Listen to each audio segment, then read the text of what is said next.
evening, everyone. We are sitting for the August meeting of the Athens Shade Tree Commission. To establish our quorum, we've got all four of us here.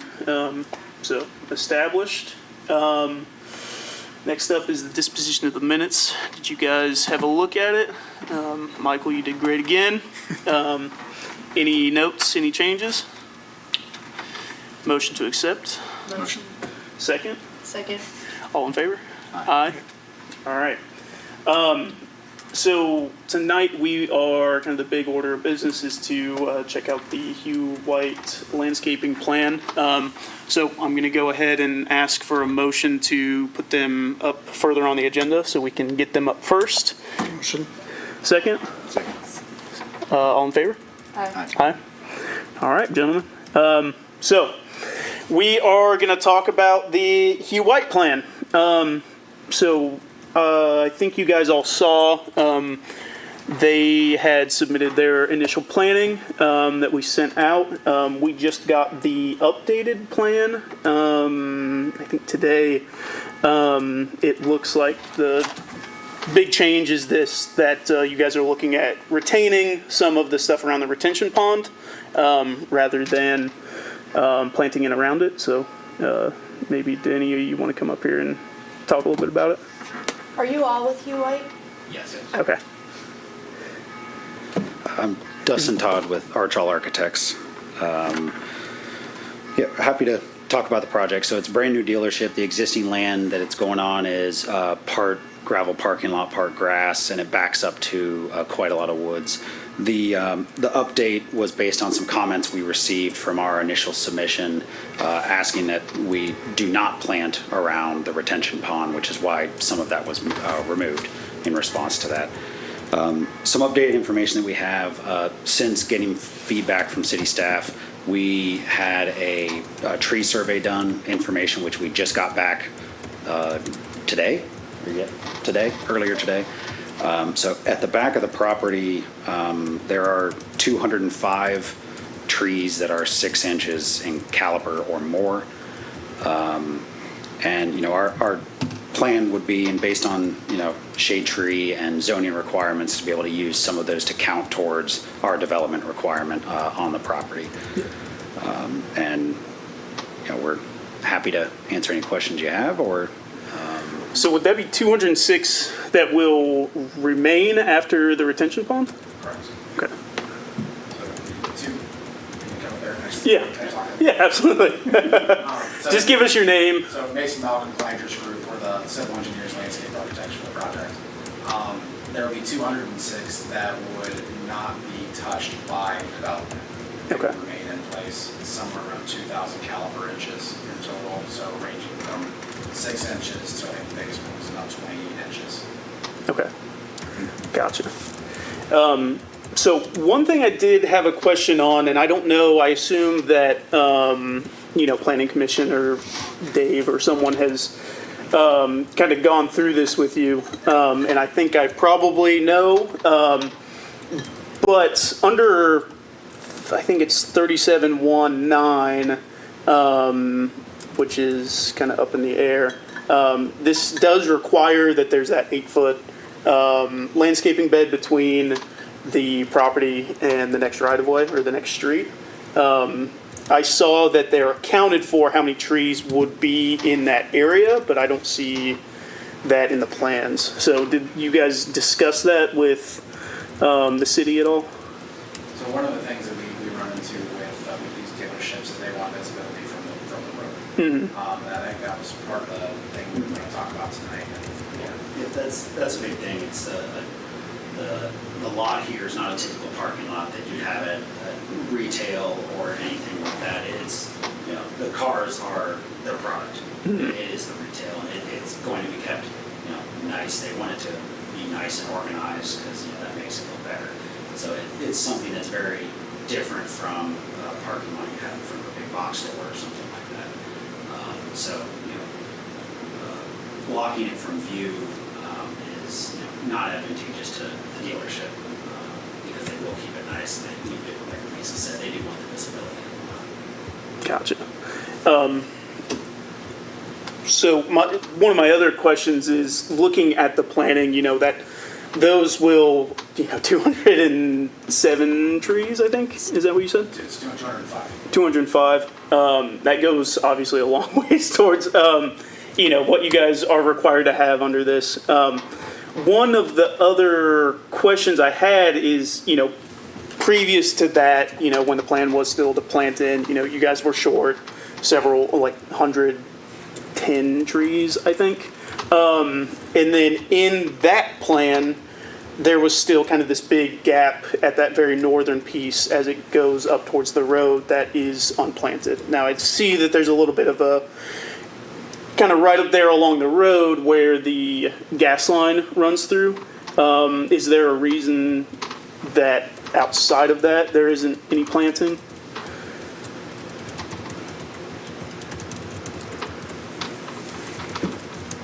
There are some electric utilities. If you guys could go approach the podium when you speak, so we can pick it up on the microphone. Sure. Yeah, sorry about that, Ryan. Yep.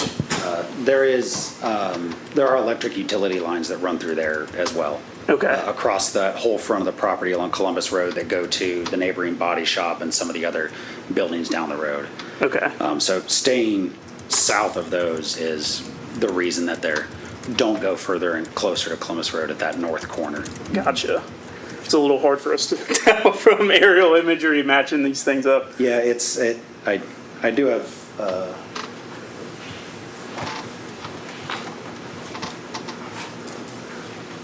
So this is a paper copy of those updated plans. Let's see.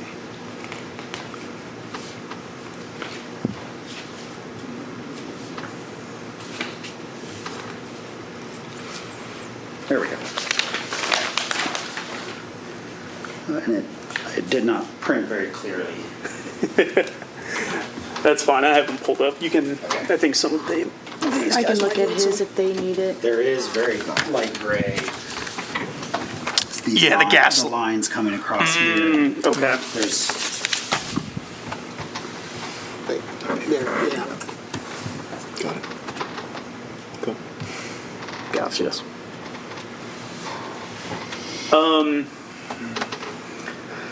I mean, I think that those were kind of my big questions. In point of, the landscaping on the sides. I understand that, and I think that, I would kind of give it a pass on that.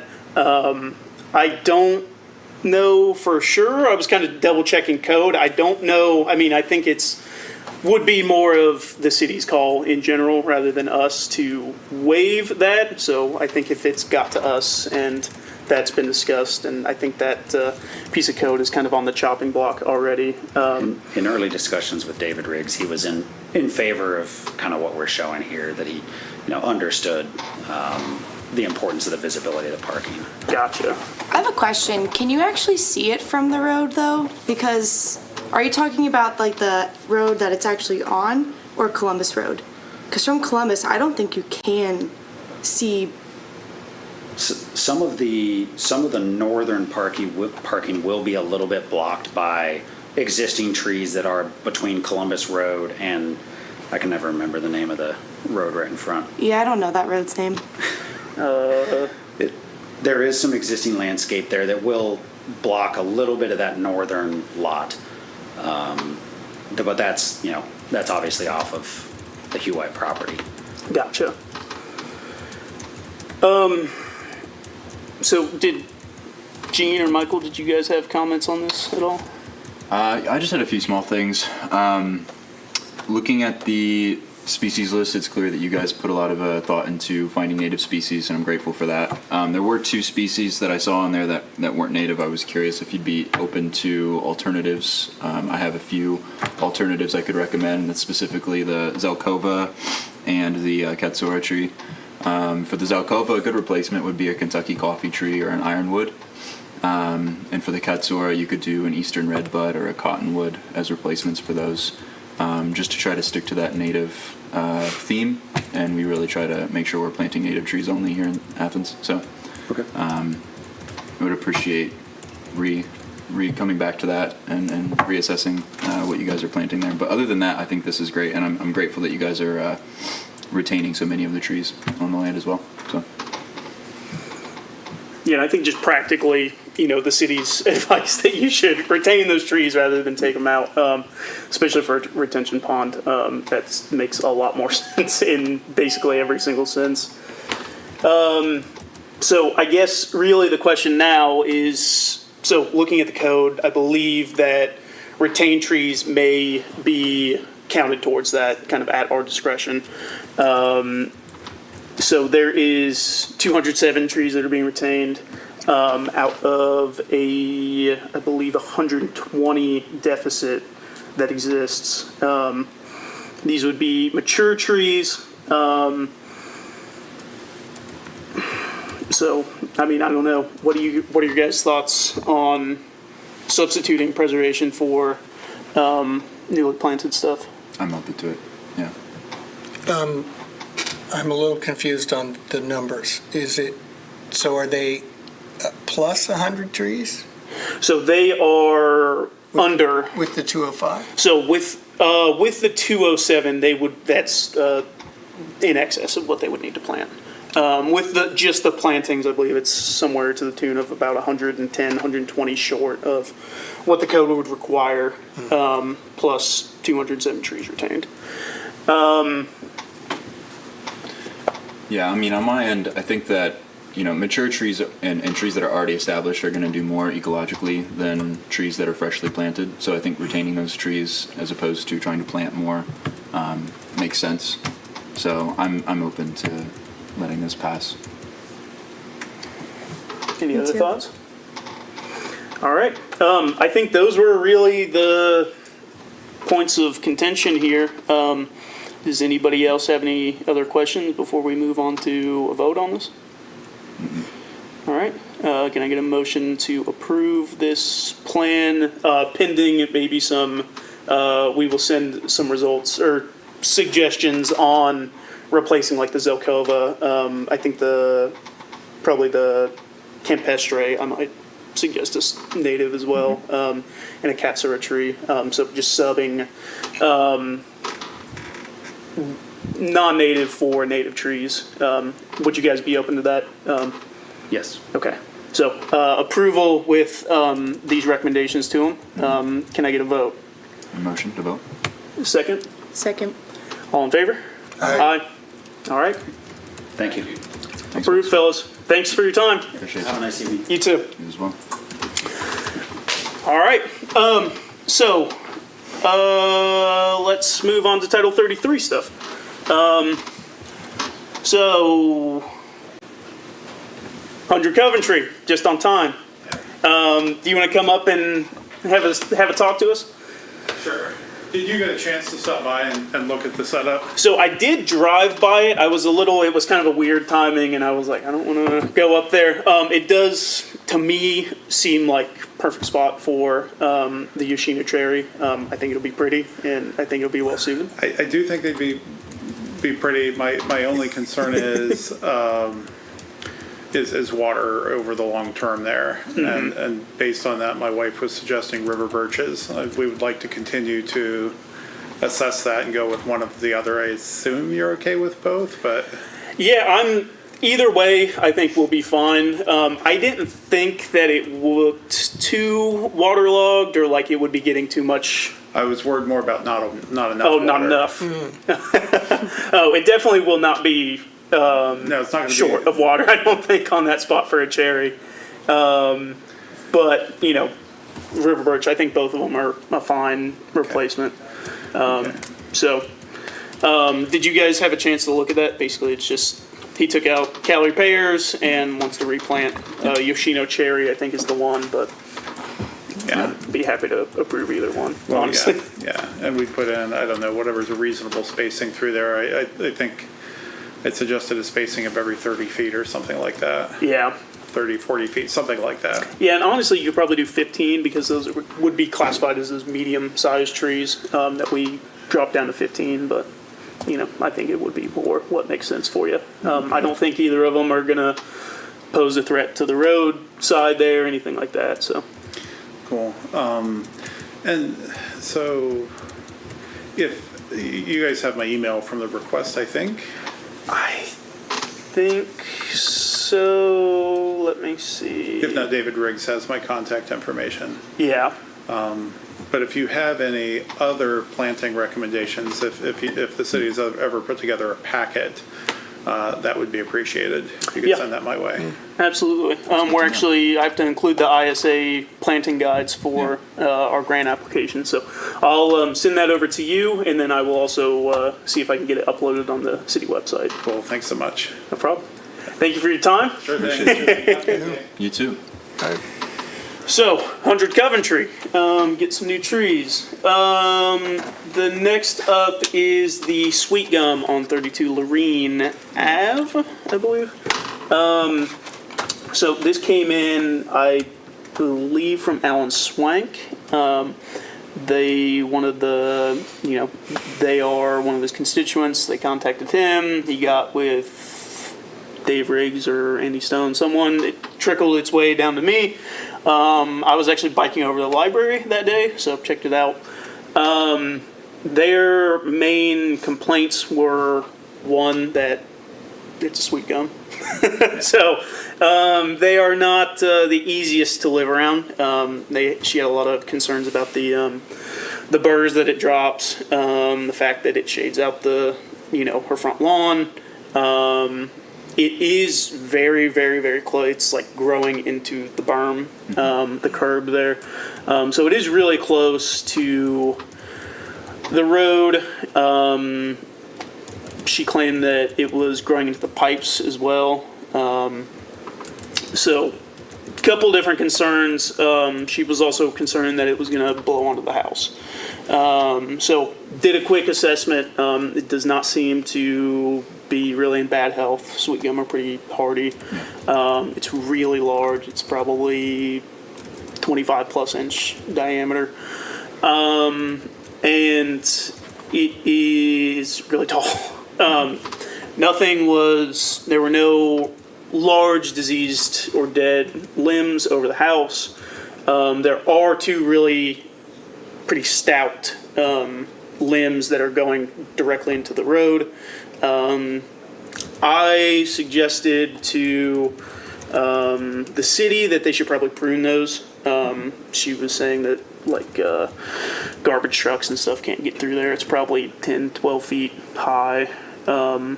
So I passed that along to the city that they should probably take care of those, at least prune those off, and then while they're at it, do a little bit of a sanitation pruning, take off some of the dead limbs or branches. Yeah, I mean, based on the photos that you sent me and the description, it just seems like it needs a maintenance pruning. Yep. And there's really no reason to remove a mature tree like that in the city limits if it's not posing an immediate risk. So I believe this application was for removal, correct? I don't even think it was an application. Okay. I think This it was was an just email to Okay. Alan Swank, just from one of the people in his area. Okay. Yeah. Cool. So I went out and talked to her, and I told her, it's a lot cheaper for us to not remove it. Every tree poses a risk.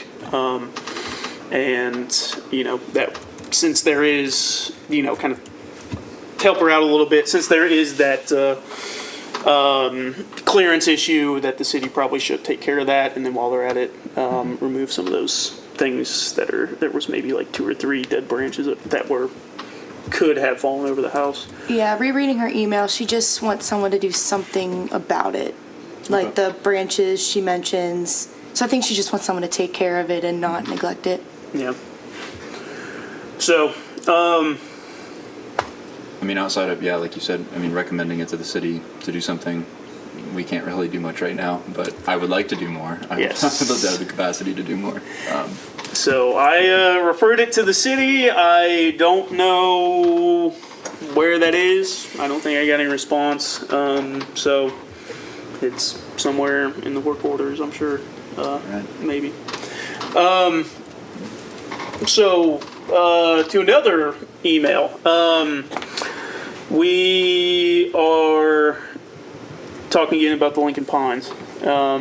So she had emailed back. This was the same lady from the last time who was asking to remove basically all of that row of pines there at Lincoln Street.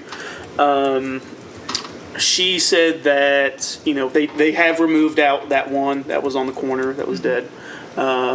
She was complaining about him again. I did go over. It does seem like there is another one in the row. I think it's probably 3 in from where that one was. It's crisp. It's totally red needles. Yeah. This was probably 2 weeks ago. So that's not very healthy for tree. It's pretty suppressed. They're planted pretty tight. Yeah. So I think, again, that should probably be removed.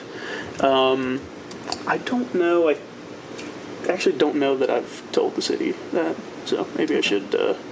We should put that on their work order as well. Yeah, you just forwarded it to us. You didn't attach anything else. So I'm Yeah. guessing you just didn't. And I tried to get in touch with her. She left her phone number. I called her, left her voicemail. Never heard anything back. Yeah, I mean, I think just recommending it to the city. So, Seems she's right. There is a dead one in there, and I think it's died this year. So we can recommend that they take out that dead one as well. None of the other ones, they didn't look super happy. It was the middle of summer. But, just normal summer stress, it looked like. No dead branches, nothing that posed any outrageous risk or anything. So we will, I will forward that to the city to get them taken out as well. cool. The next two, so 179.5 North Lancaster, 5 Sunnyside. These are both dead trees on the east side that were reported in either by the ground crews or by the city, or came through to David Riggs. Basically, he just said, "There's a dead tree. Advised that we should take it out." So I just went ahead and said, "Yeah, that's fine." So I also touched base with him and said, let us know if we're planning replacements, anything else. So, pretty easy, clear cut. So that's the kind of communication that we want through the city. For sure. Then finally, kind of the biggest one out of all of these was this Central Avenue sycamore. So this kind of stemmed from an incident. I believe one of the branches, I don't think I'd call it a limb, fell on the resident's car at this, it's kind of on a corner in front of a house. Did you email this one to us? I think so. This is a big long thread from Dave and Andy. Let me see. I don't know if I saw this one specifically. I may have just missed it. We talked about it 2 meetings ago, I believe, because I missed last meeting. No, so this came up in the intervening time between this meeting and the last meeting. Sycamore then? So this is that sycamore that I was kind of you got looped into separately. Right. So I think I sent this all out to you, Michael. You had commented on it, and you were like, "Oh, are you sure?" Oh, this was a while ago then? Yeah. So this Okay. probably was right after. That's why it's a little murky. Yeah, right after the last Gotcha. meeting. That makes sense. Sorry, I was thinking it was like in the past And I couple think that's days. why I didn't forward it to you guys. That makes sense. So if you guys want to take a second to pull it back up, I don't know if I could quickly find anything. I don't know that I could either, tell you the truth.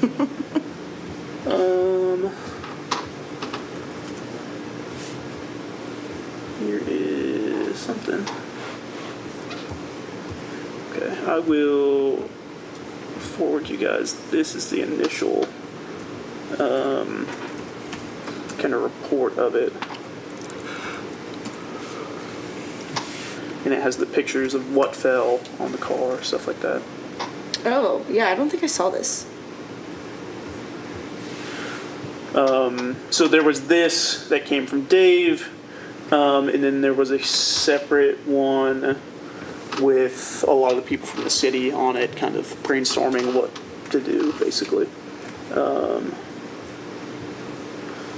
me see.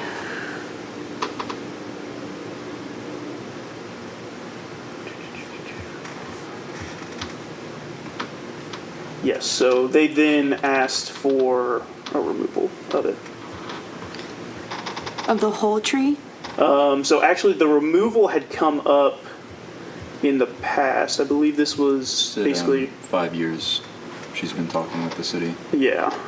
And then the removal request was last submitted April 2nd, 2024.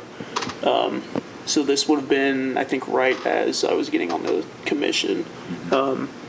I don't really remember this coming up. No. I did do some digging back through the minutes. I don't think this was brought up. This never came up. So, a little bit of the ball dropping here on that one. So I can forward this one out again as well. Thanks for doing that. But just to kind of run through it again as you guys check it out, basically, like I said, this sycamore dropped a branch on the tenant's car. The owner had requested removal before. I guess it did not come up at previous meetings. And she is now, was kind of, tiffed at us, obviously. I went out after this. So American sycamores almost always have anthracnose. It's this fungal disease that hits the branch nodes, things like this. And it does make them a little bit weak, kind of on those more further out branches. And I think that's probably safe to say what caused this. And looking at it, it doesn't seem like, that was probably the largest of those most affected branches that would fall. I couldn't see any major damage to any of the remaining stuff. And this is a huge tree. I mean, this is, again, probably 25-inch plus diameter. It's very large. It covers, a huge portion of the street in shade.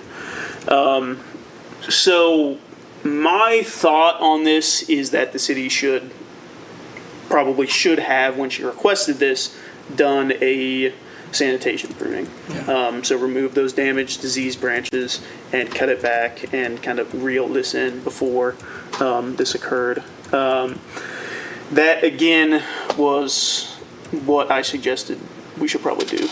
Rather than take down this huge tree at pretty significant cost, because it is kind of over top of the house. It's would be kind of a complicated procedure to get it out. I think, a pruning should get it back into order, but that's what I suggested to the city. So I'm just curious in terms of the kind of chain of communication here. When we make recommendations to do a maintenance pruning like this, who are we making those recommendations to? Is it Whoever is reaching out to us from the city. So typically it is either Dave Riggs or Andy Stone. Okay. I don't think I've gotten an email from Andrew Cheeky. Okay. But I think he was on that thread. So my understanding is that it goes through one of them, filters down either to our maintenance staff, who I believe currently is Kurt Mail, and seasonal staff. There is also a road crew that handles like cleanups afterwards, and these probably that clearance pruning. Yeah. So it's kind of piecemeal, and I think it's all pretty ad hoc, as I understand it. Yeah, I only asked that just because it seems like these discrepancies in our communication lead to situations like this often, where we have something slip through the cracks and then the city ends up on the hook for it. I imagine, and I'm curious if we could, maybe think about this moving forward. But I imagine there are more effective ways for us to kind of manage these requests as they come in, whether that's like us, speaking directly with the road crews or the maintenance crews, or whoever's leading those crews, instead of having this kind of go-between with the city admin, because I feel like a lot of information is getting lost there. So I'm thinking about that for the future. I'm wondering how the tree commission can be a little more robust. Because I hate to see situations like this, because it really does give people a reason to kind of villainize trees and want to remove them, when we could have been more proactive in the beginning. So that's what's on my mind, and I'm hoping that we can come up with a solution for this. We would still have to convince the city to do the work, though. Right. Right, which becomes a resource conversation, and yeah, I understand that, certainly. And ideally, these type of situations, when they occur, and the landowner seemed pretty mad. It was seemed like an all hands on deck type situation when this occurred.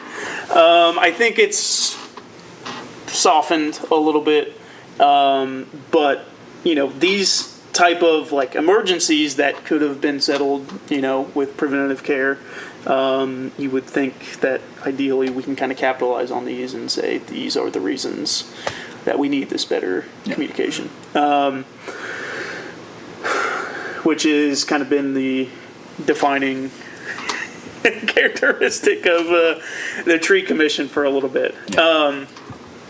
So it does kind of get us into, we'll go a little tiny bit off the agenda here, but we will move into old business.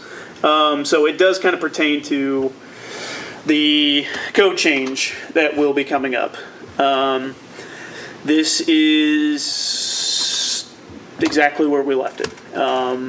I think Andy Stone has been out for a little bit, either on call or vacation or something. I remember seeing one of our emails bounce from him.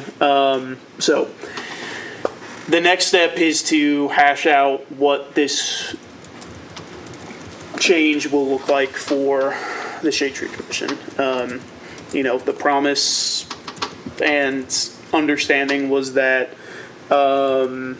we will lose approval in kind of exchange for coming in at that initial consultation phase that Hugh White would have had with the city.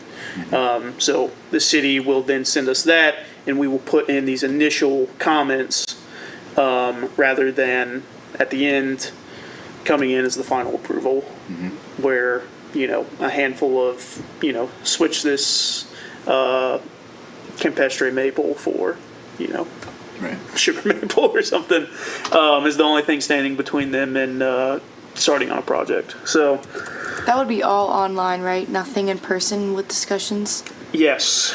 So one thing I considered as a part of this, and I think probably a really influential piece that we could do, is have in our bylaws that either the chair or vice chair, one member has to attend these planning commission meetings when they occur, when there are these landscape plan reviews. Ex officio or whatever you want to call it, just sitting in the chair and going up and voicing the concerns to the planning commission, because that is really the first, and without us will become kind of the final check, barring, wellhead protection stuff. So that is one way that we can still have influence. Problem is, planning commission meets, I believe, Wednesdays at noon. Yeah. So not super feasible that we can expect a volunteer to always show up to those anytime that there is a one of these landscape plan reviews. It did kind of come up in the conversation with Andy Stone that could be changed, that they would be able to work on timing for those meetings. I don't quite know how that would work, But that is one of the things that might help us in that, allowing for it to be at 6 o'clock just like this on, a Wednesday or something. I think I have a concern about not doing it in person is, they already had like a final, and then they got advice and they changed it. Now this is their second-ish final, they get approved. But wouldn't we only be allowed in the first process, and then they could change it? Yeah. And then what did it do? Like Yep. that, our work that we put in means not nothing, but like I just think that if we didn't meet in person and we couldn't talk face to face, it would be a waste of our efforts to even give suggestions or add alternatives of trees. I don't know. I agree. Unless it's in person, I don't think it should be a thing. Because over email, things get lost, you get kept out. They might make a decision within a 2-day time period, and we might not see it for 5 days. Yeah.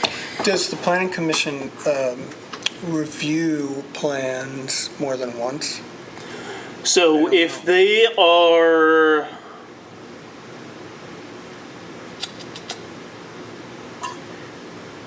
if the planning commission refuses something, so if they vote it and do not approve, I believe it then either has to change significantly and go back in front of them. But if they are kind of unwilling to accept something, so say, someone wanted to build some sort of outbuilding or something, and they were like, no way, you cannot build this. There is the Zoning Board of Appeals, which is a separate body. So this kind of came up in the meeting with Andy too, so the Zoning Board of Appeals, the Planning Commission, and one other one It's the are zoning commission, right? the Zoning Commission are the three that are required by state law to exist as approving bodies in a municipality. This is kind of the driving logic of why they want to take approval away from the Shade Tree Commission, is that technically the state does not require that we have approval power.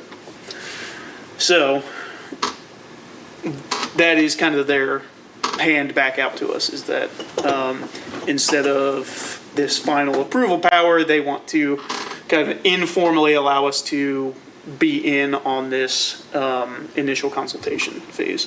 And that is in the Title 41 process. So kind of the first step is that there is an initial site plan presented to all these different departments of the city, fire department, planning commission, whoever, and they all look at that, and then they give comment before it goes to the planning commission, is my understanding. And that is like a kind of a loose process. So I think that first step is supposed to catch everything so that it can just come in front of these boards and, okay, yep, looks good. Yeah. So, I think you all see, if we do not have a stopping power, we will not have any actual authority to tell them anything. Are we having a vote on this? No, this is still totally open.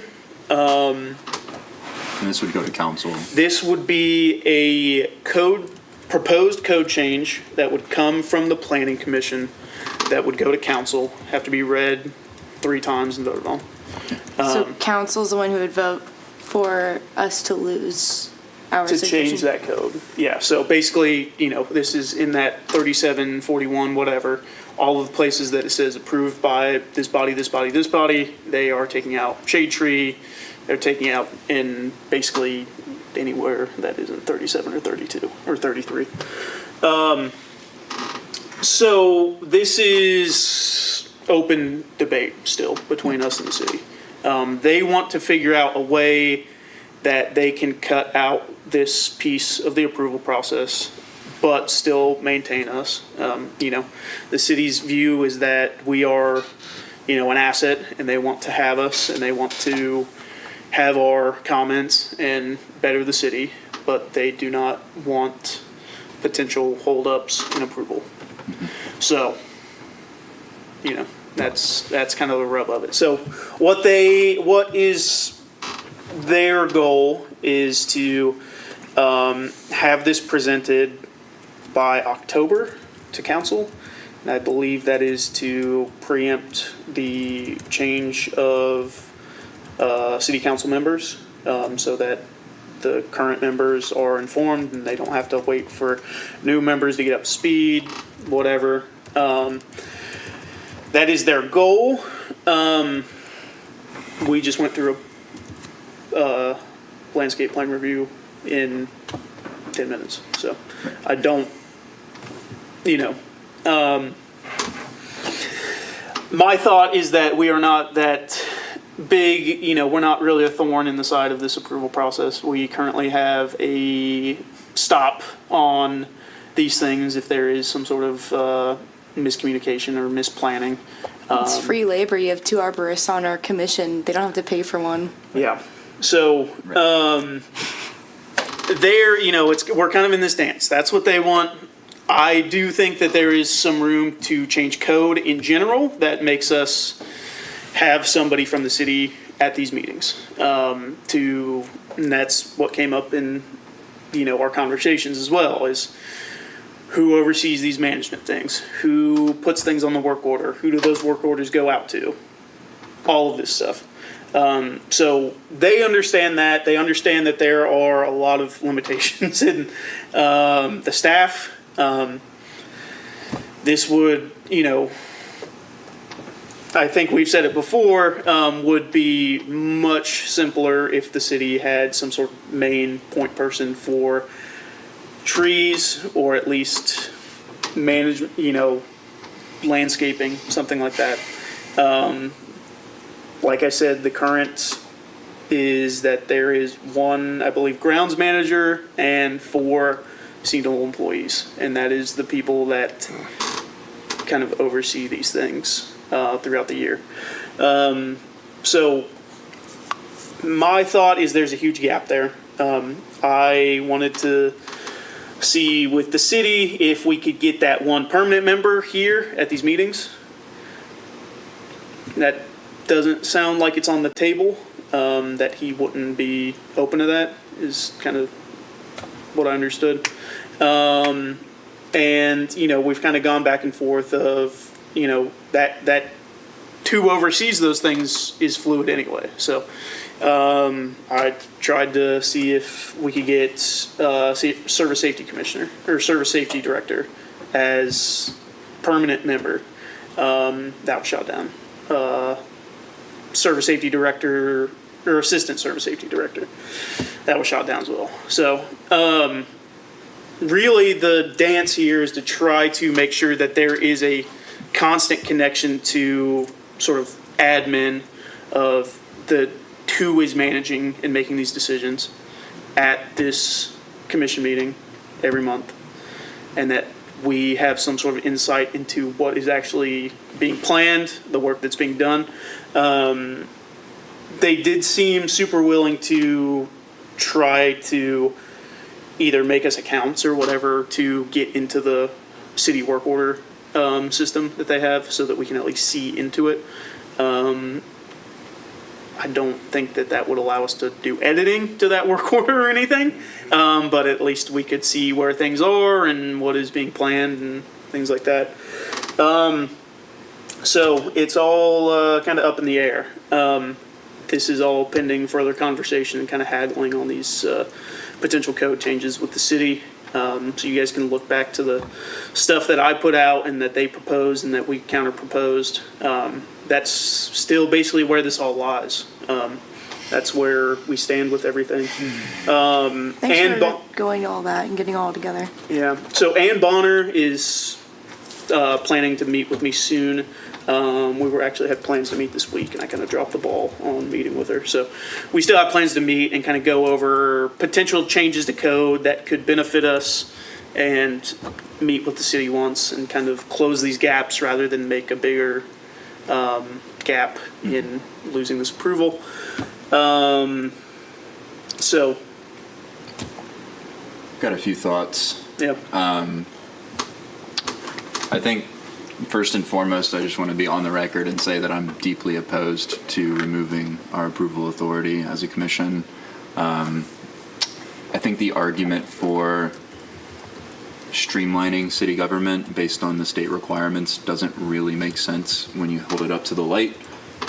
We are a group of volunteers volunteering our time and our expertise. We don't cost any money, and we take about an hour a month. And we're also, we are supporting the city's supposed goals of sustainability and ecological diversity and strength.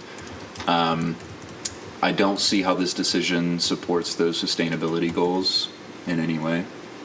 To me, this represents a trend of consolidating power at the city level for decisions that, end up not being made and put on the back burner. And we have situations like the situation earlier where things go undone, needs go unmet. So I really do think that, I appreciate the attempt at diplomacy, I guess, in trying to give us insight into the first phases of the process as an exchange for removing our approval authority. But as Joanna was saying earlier, there's no guarantee that those things that we recommend are confirmed or concrete in anything that the developers are bringing to the table. They could change things behind our backs if they wanted to. My biggest concern is that this just takes our teeth away entirely at a time when the city really needs to be focusing on our canopy health and the expansion of our canopy. There's really no logical reason for taking this approval authority away from us. So I'm opposed to it, and I'll be working with people to prevent this from happening. But I'm grateful for your work on getting this all put together. I will. Go ahead, Michael. Well, I was going to ask, I remember Anne saying that she thought there would be a positive outcome to this change. And I kind of want to review why she would say that. And I don't remember. So in my talks with her, she was, kind of pointing to that of, maybe we could be influential at the first stage rather than at the last stage. This also opens the door to potentially some of the code changes that we have talked about in the past. That's, basically her thought was that maybe we could be influential at that first stage and avoid some of this, but that was kind of her thought on it is, in this talk that we could, in losing that approval, we could still come out with better communication or, some sort of structural change between how we are linked to the city in that code change. So that's kind of the talks that we're planning to have is what could be proposed in place of these. Is there a way to tinker with this to allow some sort of, commitment, some sort of responsibility by the city to us in that sense. But that's kind of, that was, I think, the upside that she was looking for out of this. Yeah. It seems to me like if there was an arborist on that committee who had a vote, Yes. who could say, no, this is a problem for the canopy, and that vote has some power. Yep. It seems like maybe that would work, but it can't be toothless. Yep. I agree with you, Michael. I was thinking also like maybe an arborist should be automatically on that planning commission and be involved, but then it could also turn into the point of business owner, landlords, one arborist, so it's one person fighting the 5-person. You know who's going to win. Yeah. Yeah. So I was thinking, and then that second thought came into my mind, and I was like, oh, so it has to combat. There needs to be some kind of equality there. Yeah. And so honestly, my preference for this is that if this were to change, that it only changes in light of somebody in a full-time city employee who is responsible for the maintenance of the canopy, the maintenance of these trees, becomes either a sitting member with a vote or at least present at every single one of those meetings. But that is not, something that the city is ready to put on, that's not a burden that they're willing to take on financially. So that's kind of where all of this lays right now. I will also mention that it was made pretty clear to me that the mayor would not be approving reappointments to this board or to this commission until some sort of change was enacted on this. So there We could all is. quit. Yeah, we could all quit. Is that a threatening thing to say? Are you allowed to say that? So we all serve We would lose Tree at the pleasure City. of the mayor. Yeah. We are appointed for a 3-year term on this commission as volunteers. And that must come through either appointment or reappointment through the mayor. But Tree City would be lost, correct? If we done. Yes, so if there was some sort of loss of the tree commission, not reappointed. if there was no sitting body of the tree commission, in theory, that would probably lead to a loss of Tree City USA status. Well, Which is a big deal. Yeah. And I'm curious what the current members of city council would think of a situation like that, the situation that we're currently in, Yep. where our arm is kind of being twisted behind our back in a sense that we either let this happen or risk not being reappointed to the commission, or, we basically dissolve the commission and then the city has no tree commission capacities at all. If that were to happen before that vote in October, then, how is city council going to vote then? Would they trust city admin to take on the responsibilities that we're currently managing? I don't know. I'm curious what members of council are thinking about the situation, if they're thinking about it at all. Has this even gone to council? No, so these proposals are still a piece of that came up, I believe, in May, that were sent around. We gave them kind of our response. With that response, they kind of came out of nowhere a little bit, based on something that the city wanted to, undertake, this kind of cleaning up, in their words, of the landscape approval process.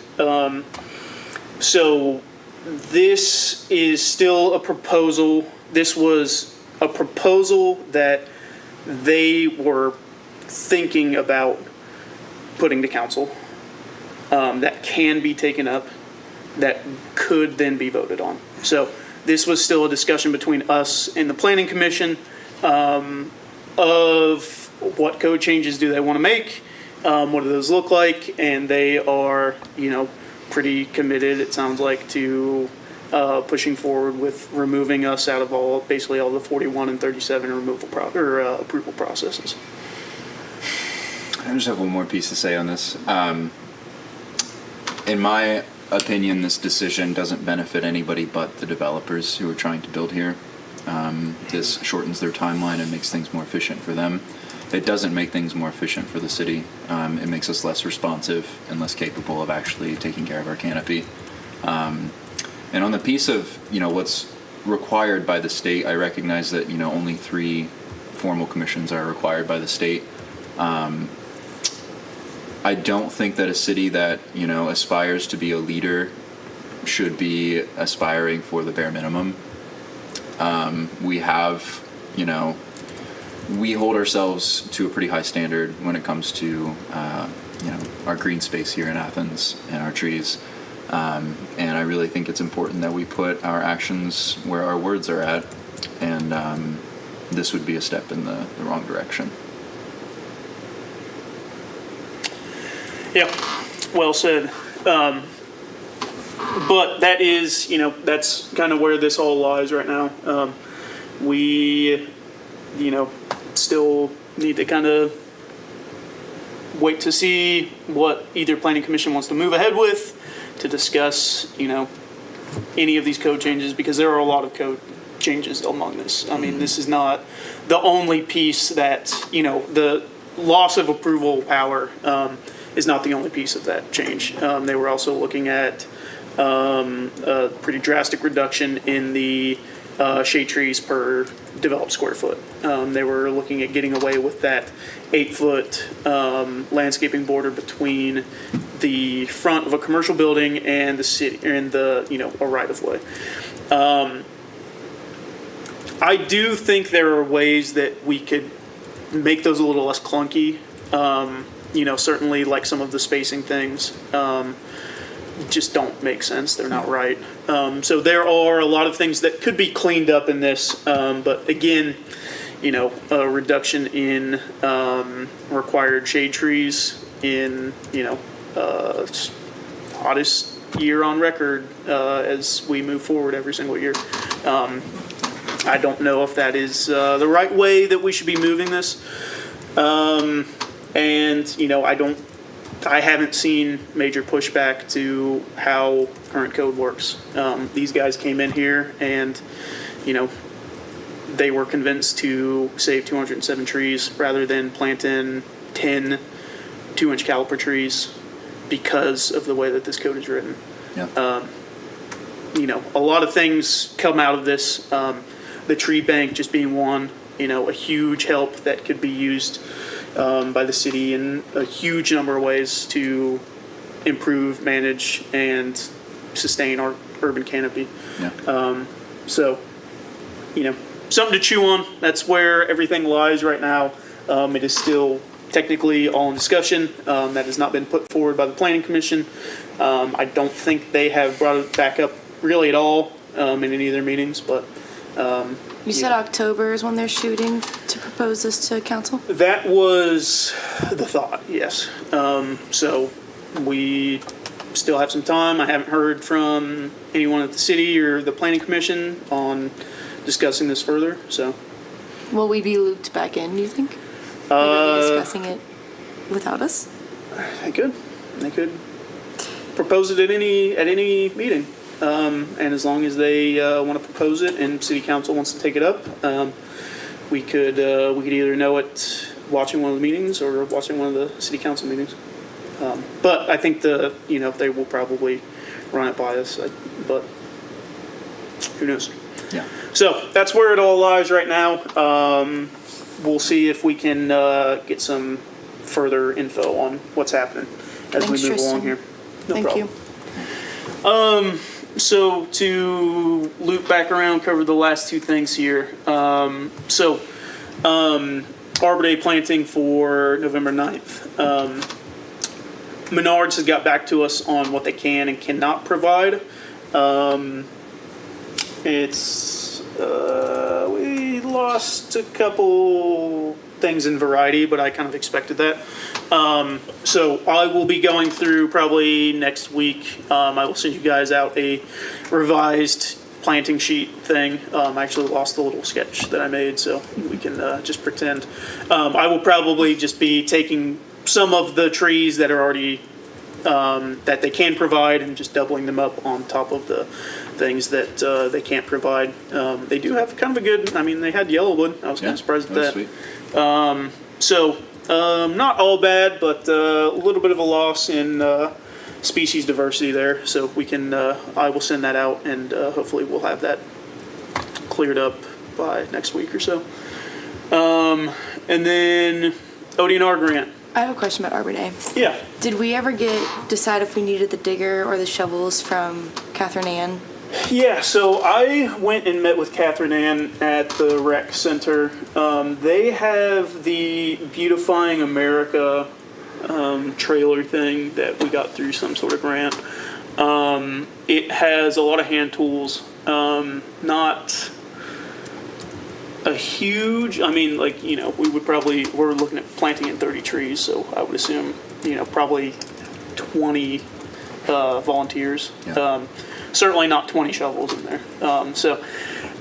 They do have, I think they have a deeper bench than what is there. That is a way that they can transport it out.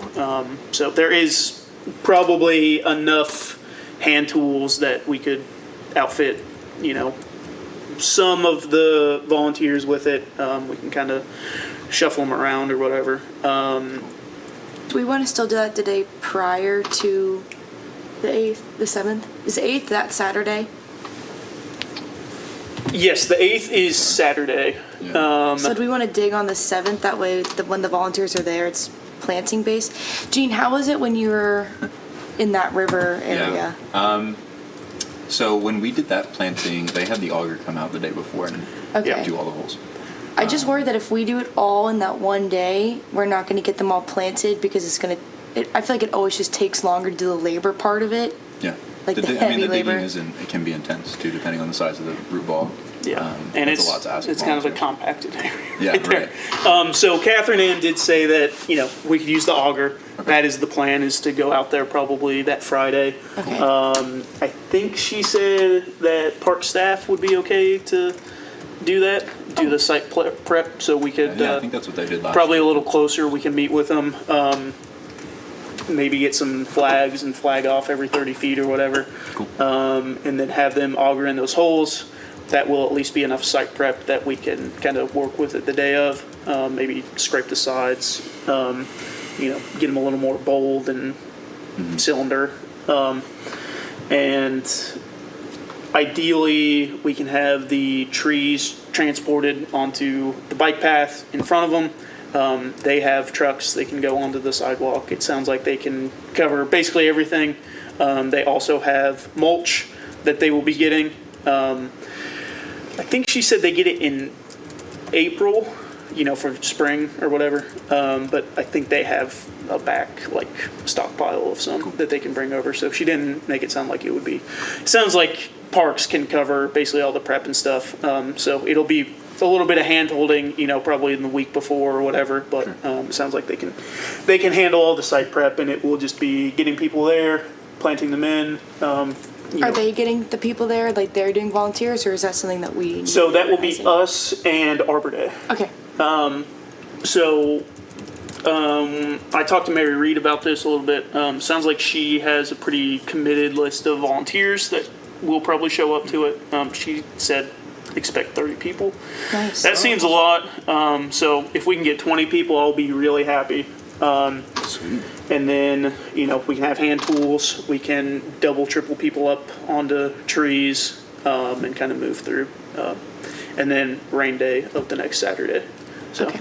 we will judge starting that week of if we should do site prep on Friday or if we should wait till the next Friday. So that's the plan. And then I will probably, once we get the planting list fixed up, I will get in touch probably with Ryan on making a Facebook event for the city so we can share it around. And a give pulse or whatever else we need. Then the grant. So Gene, how's the grant looking? It's great. Yeah, I just had a meeting with Mary Reed today. Doing the final copy edits on the final draft of the application. Budget's finalized. We've got, I believe, 13 letters of support. So we've got a really strong application. The total budget came just under the 100,000 limit. So, yeah, I feel really good about it. Mary Reed feels really good about it. It's due August 27th. So until then, we're just going to be doing edits. If you guys have any comments or anything, I'll be sending it around for input.